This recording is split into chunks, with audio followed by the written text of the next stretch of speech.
vehicle we later posted. It was a 2020 Nissan Pathfinder that was a rental vehicle, and that he was not in the area on foot immediately after the incident.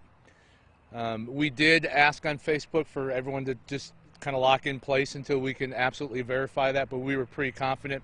We were tracking his cell phone with with the tracking device so that we knew kind of where the vehicle was going and it was out of the area. So there was some question about that, but we knew the immediate area was safe. So in total we have 2 female victims in this situation. The shooter has also been located in West Nashville. He was located deceased in his vehicle in that 2020 Nissan Pathfinder. We also know that while this incident occurred here, one of the victims was able to fire back and struck him with a weapon, and so he was injured prior to leaving the area. So Metro Nashville has had secured that vehicle and took command of that scene. Outside of that, that's really about the only information. Well, we do know that this is not a random isolated situation. These all involved the victim and victims and suspect were all involved in domestic type relations over the past several months, and we are aware of that situation. But the suspect did come here this morning and commit this crime, and like I said, has been later found deceased in that rental vehicle. We want to thank for sure THP. They were right on the spot with us. THP Aviation, Metro Police, Metro Aviation was right on the spot with us.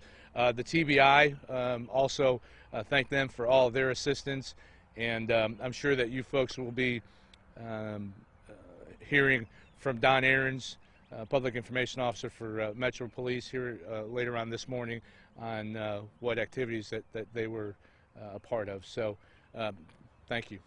Sergeant Hardy, when you Yes. say that over the last few months, the relationship, are you saying that you were warned about him being potentially dangerous? Was there any warnings or signs of something happening? Or No, not directly to our department, but as part of the investigative process, we've come across information that shows that they had been going through court battles and that sort of thing, and there may have been an order of protection at some point in the recent past. So it's obviously a domestic situation that escalated, and it wasn't a random type incident. are you able to say the relationship between all three, who's who in this matter, or not yet? Not at this point, no. Okay. Was there a GPS tracking device on the rental car?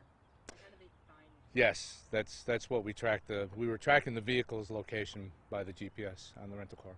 And Mr. Varsos didn't live over here. Did not. His address on his driver's license was a Nashville address. The Facebook post that was posted by him, how will that be evaluated? Will that be evaluated by your department, Metro Police? How will that? Well, this is considered our crime scene, so that'll all be part of the investigative process. Now, outside of viewing it to see what the contents were, other than that, we're not going to use a whole lot off of that. How did you know that he was wounded in the return fire? We had some witness statements, and just from the scene, we could tell that there had been a secondary weapon that was discharged, and other clues as we use in our line of work. So we suspected that he was injured here, and we were right. How were calls made to police to alert this situation?